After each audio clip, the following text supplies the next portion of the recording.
কেটে এনে দিলে এত এত স্বর্ণ মুদ্রা দেওয়া হবে।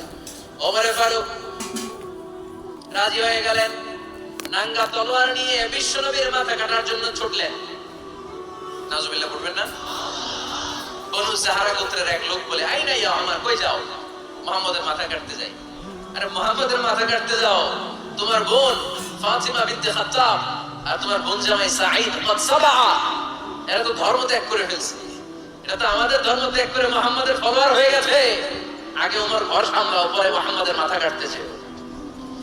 ওমর ফারুক অবাক হয়ে গেলেন, তলোয়ার নিয়ে বিশ্বনবীর দিকে না যেয়ে নিজের বাড়ির দিকে চলে গেলেন। বিশ্বনবীর আপন বোন ফাতিমা বিনতে খাত্তাব, বোন জামাই সাঈদ আর খাব্বাব রাদিয়াল্লাহু তাআলা আনহু তিনজন মিলে সূরা তাহা তেলাওয়াত করছিলেন। পড়েন সুবহানাল্লাহ। মক্কায় লুকিয়ে লুকিয়ে দাওয়াত হতো।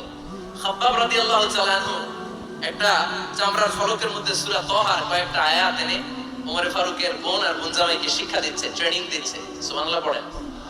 লুকিয়ে লুকিয়ে ওমর ফারুক যখন ঘরে চলে আসলেন, এরা তটস্থ হয়ে গেল। সাইয়েদনা খাব্বাব বিছানার তলায় লুকিয়ে গেলেন। ওমর ফারুক বললেন, দরজা খোলো। ফাতিমা বিনতে খাত্তাব দরজা খোলার পরে নির্মম ভাবে সাইয়েদনা ওমর রাদিয়াল্লাহু তাআলা আনহু বোনের গায়ে আঘাত শুরু করে দিল। বোন জামাইকে আহত করতে শুরু করলো আর বলতে শুরু করলো, তোরা পাগল হলি কেন?